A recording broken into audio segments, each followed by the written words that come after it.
Hello, friends and well-wishers. Is your senator here, Senator Charles Oka? I am here on social media to tell you my intention to be your senator once again for the 18th time in our amiable constituents. I know I've not done much, but the reason is because this regime budget is tight. Ignore the house, and the new Lamborghini I bought is actually a gift. And I know there are rumors going on this social media when the EFCC carried me and saw $102 million in my account. But what they forgot to mention is that these are gifts from friends and well-wishers. All I'm seeking for here is for your vote. Yes. They said if you try 18 times and you fail, try again. And that is what I'm doing exactly. I know the promises I made. The borehole for the community to be able to see water, clean water to drink, that I have submitted both to the presidency and to the Senate president, of just 16 billion, and the renovation of the nursery school in my community to give these young children quality education.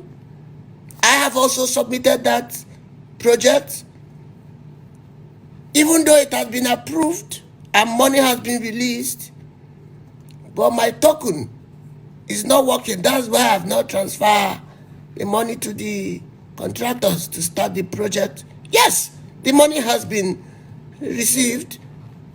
That is the 26 billion naira for the nursery school renovation. I'm aware of that. God knows.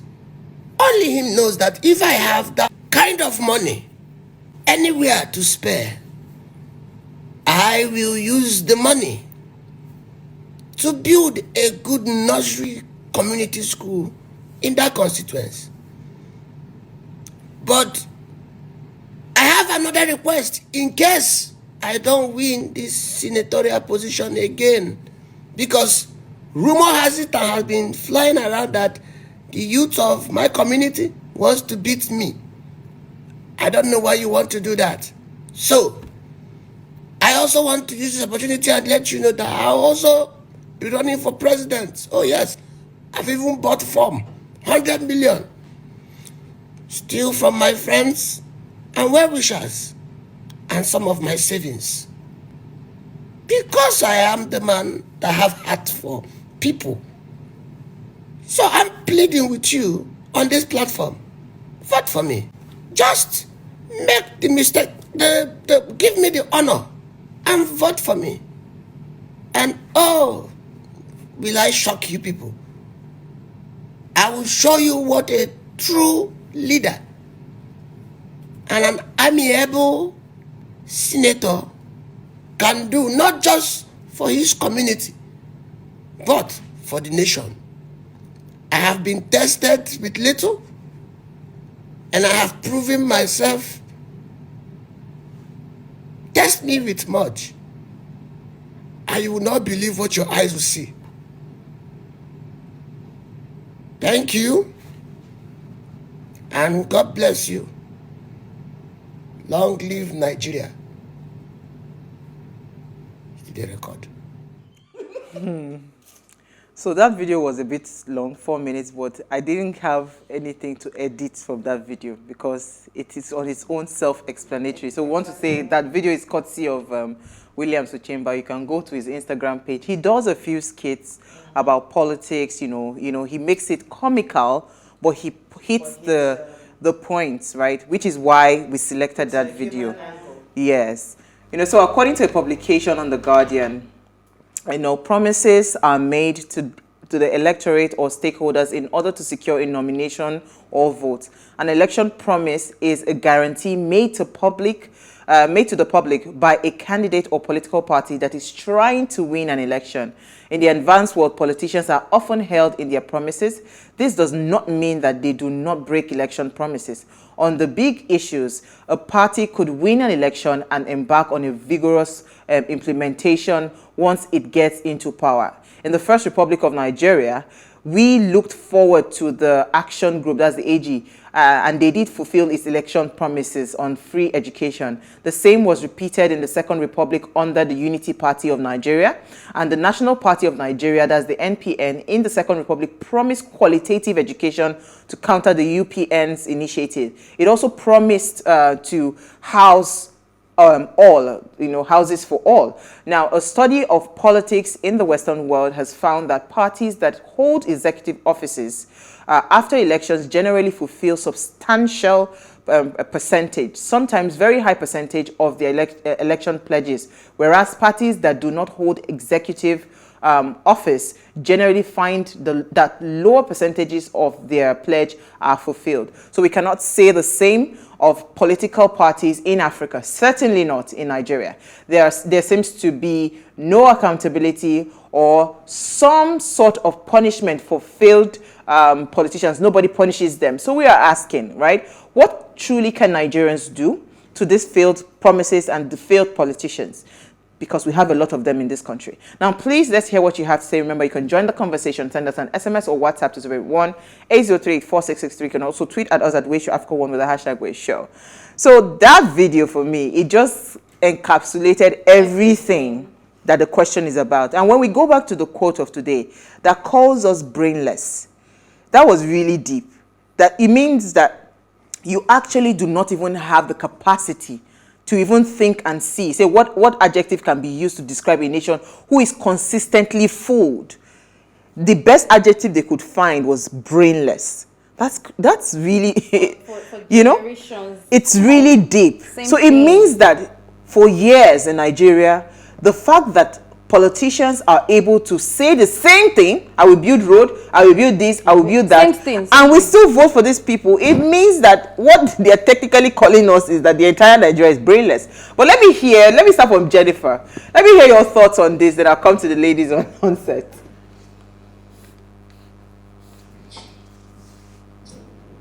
Well, honestly, I wish I knew what we could do to politicians who have made promises to us. I don't even know what the law says about that. Because, I mean, in time past, it's not just Africa as a whole or even Nigeria. It's a worldwide thing where we've seen the government act anyhow, where they make promises during election, and once they're empowered, they're not doing anything about it, and the citizens keep suffering and complaining. So it's a worldwide pandemic. It's a problem. I honestly do not know. I know inside my heart, I probably have something, but I don't think I want to say it on national television. I tell you. I tell you, just keep it to yourself, please. Let them not come for us. The audience can call in and say, yes. Let me come to you, Norma. What are your thoughts? Honestly, unfortunately, let me say that there is nothing that we can do to failed politicians. I quite agree with Jennifer that this is a world pandemic because we have all over the world. This is not just unique to Nigeria. We have people who have made promises in different... Well, I think it's unique to Africa. Well, even in foreign countries, there have been people who have actually... But I think more in Africa, we have people who are not asking questions, people who are not inclusive in the general electorate process, right? And why is this so? I want to, from my opinion, this is why the education sector has gravely suffered in Africa, in Nigeria at large. Because it's the quality of the people that you have as citizens that will determine And education is not about going to school. It's about enlightenment. Being able to break down these things in the language that the people can understand. So over time, this has been this has been taken away from Nigerian citizens. You know, they have taken it, they've replaced it with all kinds of things. Now we have a crop of Nigerians who do not even know their right from their left. So that has also determined the quality of the leaders that we've been able to churn out. Because people are not thinking. People, because of the poverty level in the country, people would do anything. There's a statistics that when I heard it once, I always cringe every time I listen to it. They said that of 90% or of the number of people on the planet, you have about 5% of people that really think. Think, right? While you have 95% of people who would rather die than think. And then of the 5%, you have the 2% that actually really think and make a difference, while the 3% they think that they're thinking.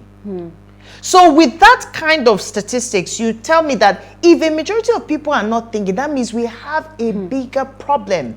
You can't do anything to these people because you only gravitate towards what you are. Yeah. The quality of the people that we have, this is who they, because of the survival instinct, the poverty on ground is not even allowing people to process things. If you have a stable or unstructured environment where water is not an issue, light is not an issue, education is not an issue, basic amenities, people can afford to work hard and get paid, as in you can actually plan yourself. Then when you're talking about the question, you're in a better position to think and process. If somebody is coming to tell you, oh, I will give you rice, and I say, no, that's your job. You know, I will give you light, I will give you good roads. No, that is what we put you there to do. So we're going to be asking you questions. You're only doing your job. You're not doing me a favor. So when you now have people who have been subjected to think that they are being done a favor by these politicians who bring out empty promises and who are mostly, majority of them are empty barrels. They cannot give what they do not have. They can only make promises, but they cannot fulfill it. And the people can't even think about it because the state of mind in which they are, it's all about what can I get? So it's about me thinking about myself and what I can get for either myself or my family. I'm not thinking about the larger because it's not my problem. I've also been made to believe that it's not our problem. Deal with it. So that is where we are. So what can we do to them? We can't do anything but focus on what needs to be focused on. But let me leave it there. Let me come to you, Alero. So I'm actually going to come from the angle of we have over 206.1 million citizens in Nigeria, which is more than the politicians put together. Nigerians, about 200 and something million Nigerians who are suffering from insecurities, right? Food is really scarce. A lot of children are not in school right now. A lot of youths are roaming around the streets of Lagos without jobs, like becoming touts. And it's, for me, it's more like you are experiencing hell, and you have been experiencing hell for years to come, and you're still listening to these same people tell you the same thing they have been saying since you were a child. You're still listening to it. Right now, I believe that Nigerians should open their eyes, open their ears, and open their mind. Like, it's embarrassing that the truth is we're brainless, or that Nigerians are it is really embarrassing, but it's the truth. So, because what we're thinking about is how we're going to eat now. Absolutely. What is happening now? So let me answer my professor, Canadian professor. You see, and that is part of the problem. Yes. You can't come out and say, we can't be re-electing, and so whatever it is that we're doing, let's not re-elect the same people that put us in the problem that we have today. So I think for us, you know, when people call us brainless, it should not be an insult. It's feedback. It should be a trigger that will make you go back to sit down and say, you know what, have I truly been brainless? Because again, these people, they have not they did not deny who they were from day one. See what that politician did, Williams Uchemba.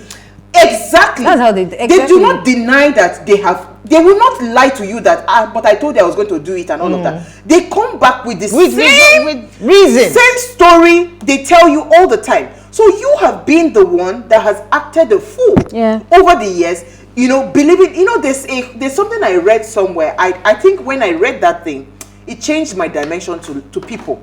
It says when somebody has introduced themselves for the to first you time, for the first time, believe them. Believe. Our politicians in Nigeria, they have already told us this is who they are.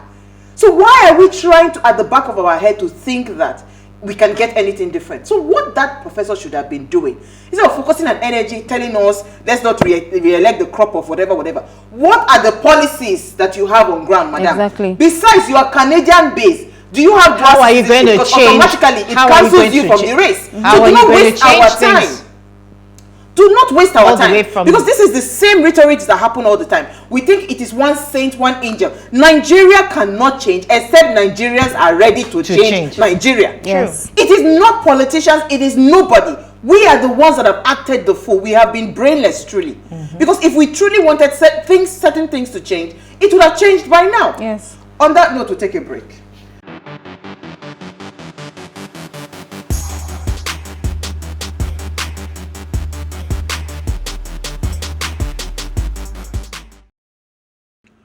All right, thanks for staying with us. Now, if you just tuned in, is our ladies' night out, and we are focusing today on this question: what should Nigerians do to failed politicians and their promises? Now, please, let's hear what you have to say. Remember, you can join the conversation. Send us an SMS or WhatsApp to 081-803-4663. You can also tweet at us at PlusTvAfrica1 with the hashtag WayShow.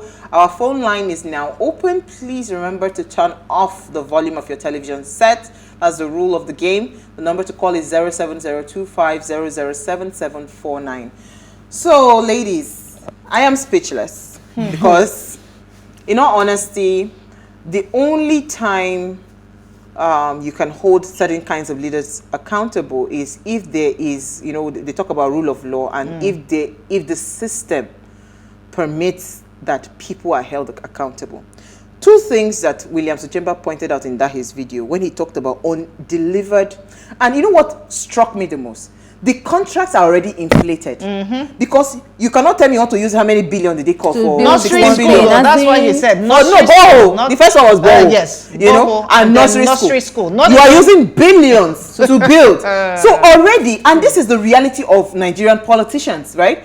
We already have undelivered, inflated, over bloated contracts that they tell you a particular government can tell you that a particular road they will use four tenures, like after 16 years they'll come back to tell you, I will build Lagos-Ibadan Expressway, I will build this, I will build that. This is what we hear all the time. I will make sure that the light rail is working, I will make sure that this is working. So who goes back to make these people accountable? Who is checking it? Who is checking that these people are delivering on the contracts, and who is going back to say, okay, how well did we do? What's our scorecard on this particular promises that we did? Is there a policy in so place if we do for not that? have that, how do we move forward? But is there actually a policy for that? Well, we will find out from our viewers. You know what you said reminded me about another news that came out about the president asking for 6 months to be able to, I don't know if you heard about that. It wasn't the president, let's not okay, people. well, it was a particular a lawyer, a son, was asking for 6 months on behalf of the president, asking for 6 months to be able to complete what they wanted to do in terms of security in Nigeria. After how many years? Nigerians, they've seen all of us as on day.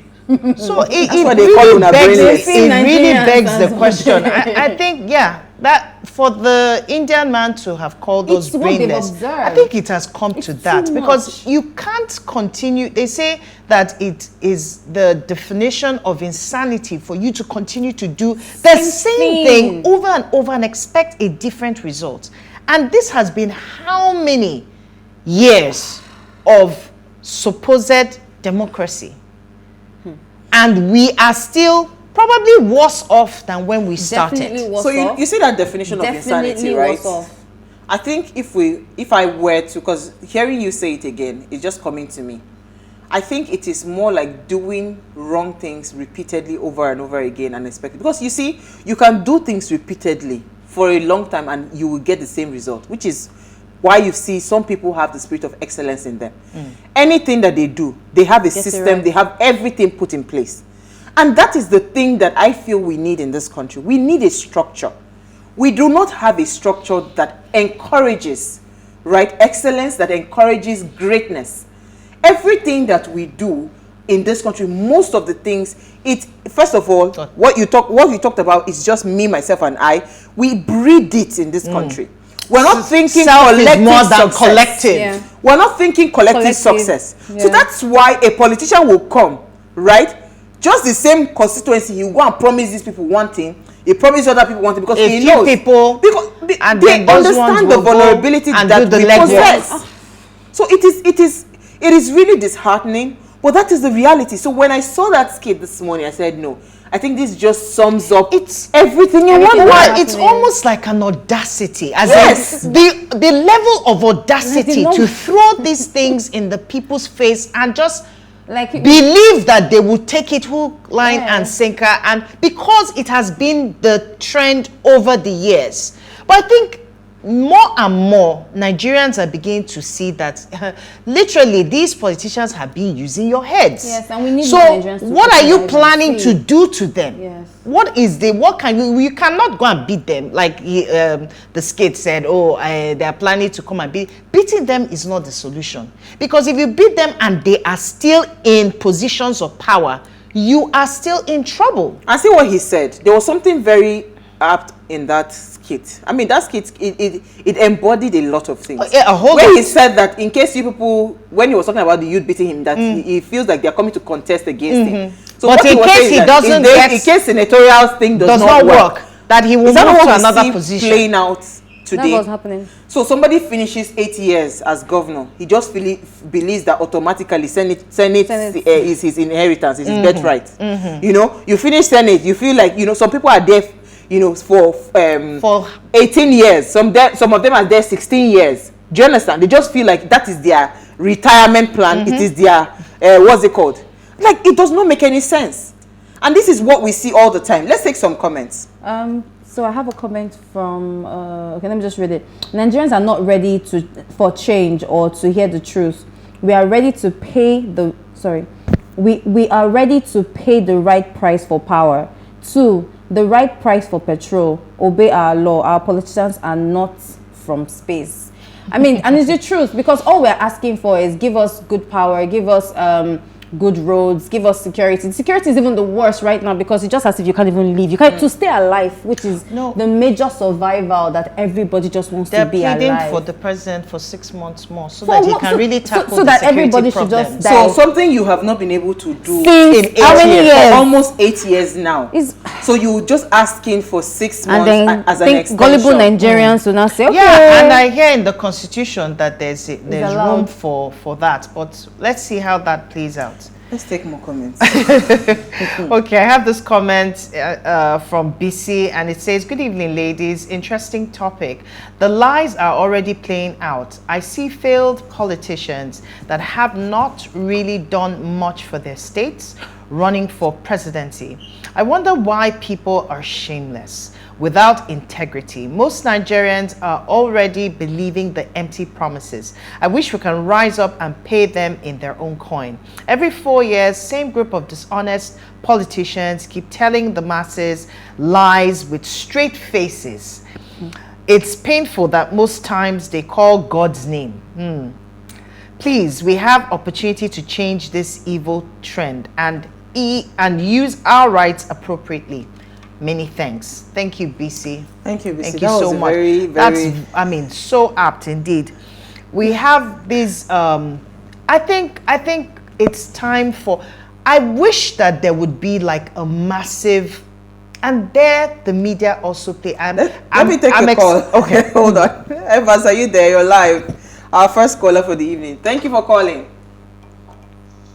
Hello. Hi, Evans. You're live. Hi, evening, ladies. Evening. My name is Evans. Yes, hi. Thank you. We got your name. Go ahead. No, Evans. My name is Divo. Oh, Divo. Hi, Divo. Hi, how are you? I'm good. Thank you for calling. The lady in the pink hair. What's her name? Norma. Norma is my name. Norma, hi. Hi, Devo. Good to see you. Okay. Or hear you. This topic brings so much tears to me. Honestly, because you will never get an answer.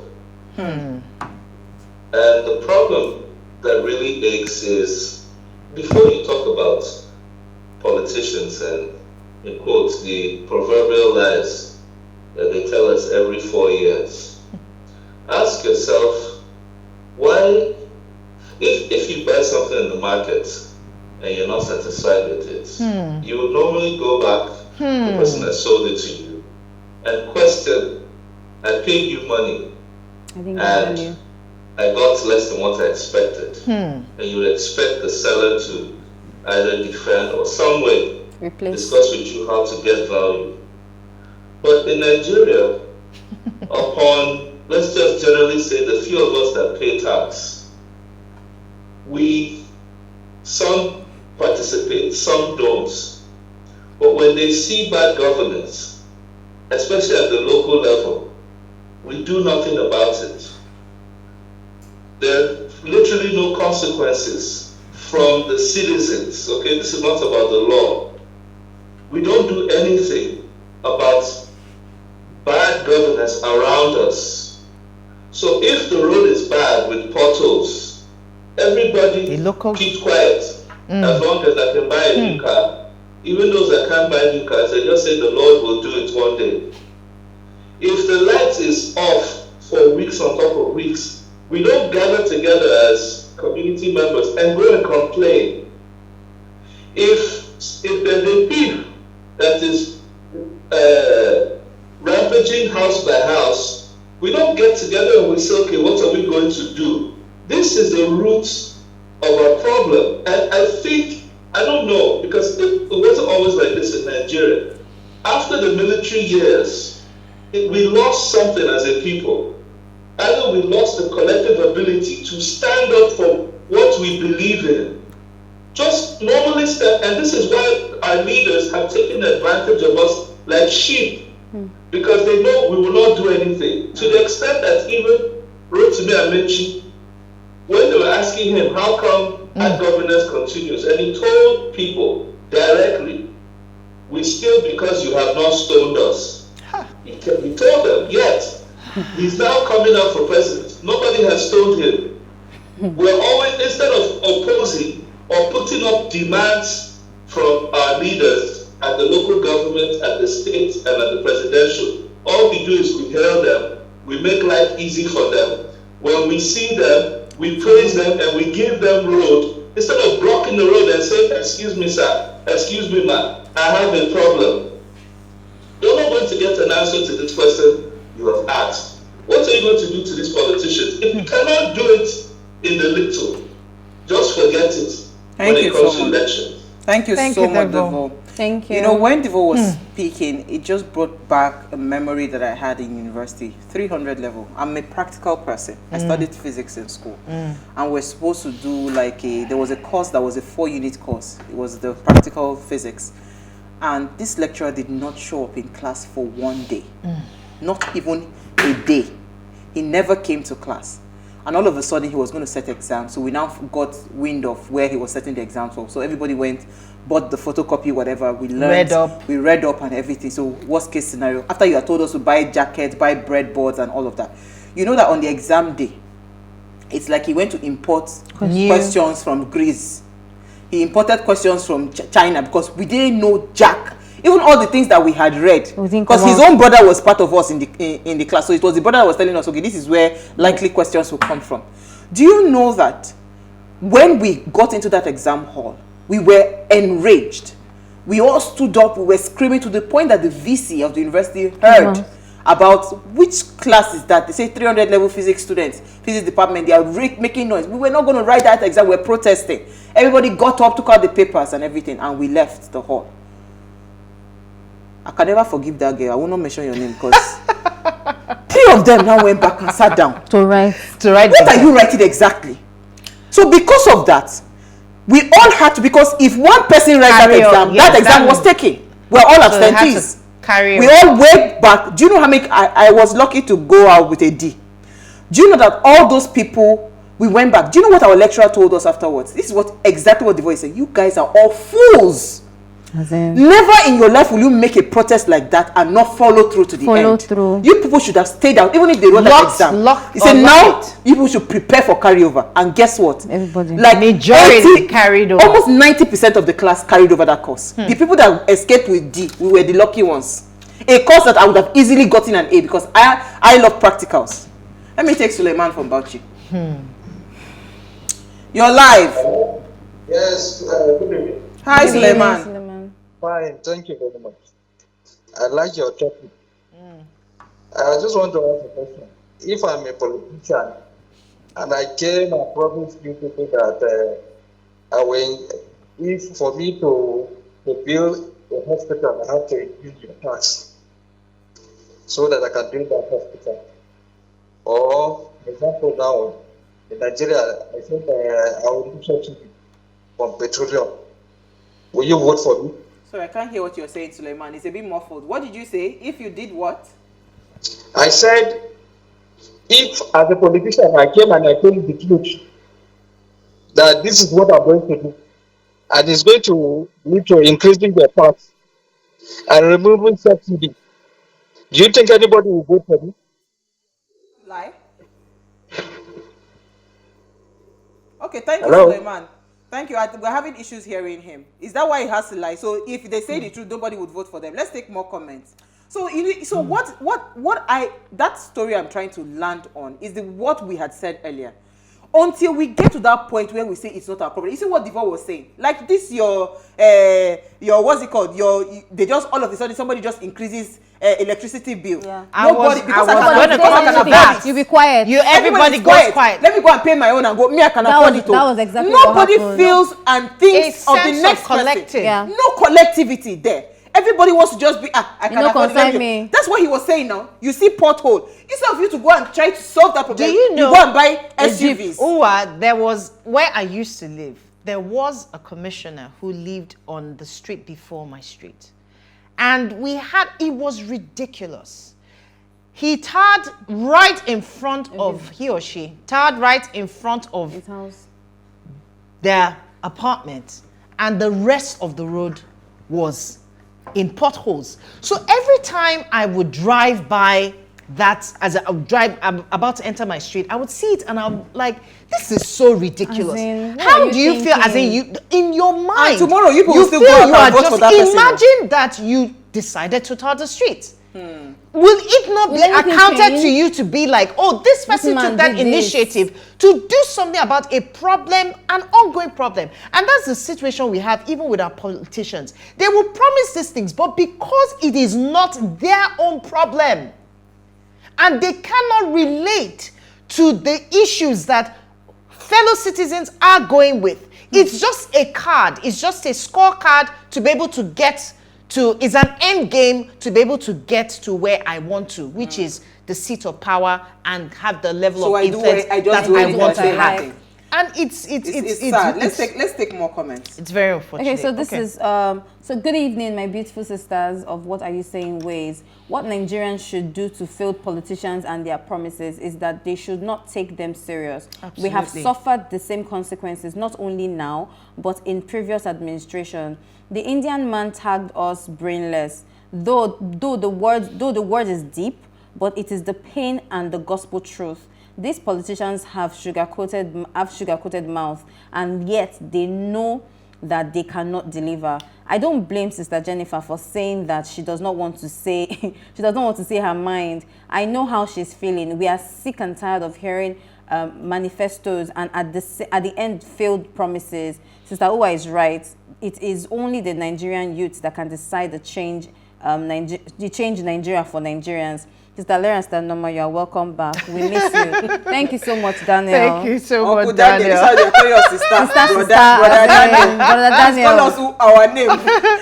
All right, so I have this one from Mr. Charles. He says, I'm happy this topic came up because it has been on my mind for many years now. We have to come up with a legal way of punishment for politicians that fail in their promises to the people. I personally think we need to start with the Nigerian constitution. We need a new constitution, trust me. Nigerians can never move forward with this current constitution. Please keep the good work you're doing up, ladies. Thank you, Mr. Charles. Thank you. you. I just wanted to say, just to piggyback off what Charles was saying, I think in addition, I think a massive educative campaign needs to come up. Yeah. I'm not talking about, you people don't need to go to school to know what is going on in their government. They know what their needs are. In America, for example, you have a lot of people who don't go to schools, but they know what the Constitution says. They know what their right says. When you make two statements, the next thing they're telling you is, I know my rights. I know my rights. So nobody, even the police, have to be tactful in their dealing with them, because they know that if you tread beyond the law, that you're going to be answerable to that same law. The Constitution, like he mentioned, we're still hoping that an amendment comes forward. But I think a massive campaign needs to be put out. I don't know whether it's on media, things that roll out from time to time, for people to know what is the job of the local government chairman, what is the role of the commissioner with education. We have some of our ministers who are also vying for position. They have left the fact that education sector is in quagmire, labor and all of that. Sensitive, key and strategic areas of government, they have left it to go and look for campaign. I think something needs to be done so that people... Just like what that guy said, sorry for interrupting you, that he said that, Nigerians are used to the military regime. So it seems like we have not unlearned that, and now everybody's afraid to speak for something. Needs to be done so that Nigerians can know that they actually have power. But make I speak up for pidgin English. If they bring bag of rice, you use and stone them. Stone. You're not ready. You want to be suffering for the rest of your life. Let's start demanding good governance from our leaders. Thank you so much, ladies. Jennifer, I think we lost her, but thank you, Jennifer. Before we go, ensure you follow us on Instagram. It's at PlusTvAfrica. With also on Twitter is at PlusTvAfrica1. You can interact with us further, drop a comment, and more importantly, follow all our engagements on social media. Like, share, and invite your families and friends to watch and follow the conversation. This quote is very painful, but it's a painful truth. Say, what adjective can be used for a nation who is consistently fooled, recurrently deceived by crafty politicians? Is it goofy? Very light. Fool? Not enough. Say brainless. Oh, deep gone. Yes, that is the very adjective. This is from Mamet Murat Idian. He's an Indian man. It's not me that said it. We'll see you guys live on tomorrow at 8 p.m. as we bring another great conversation to your screen. I thought today was Friday.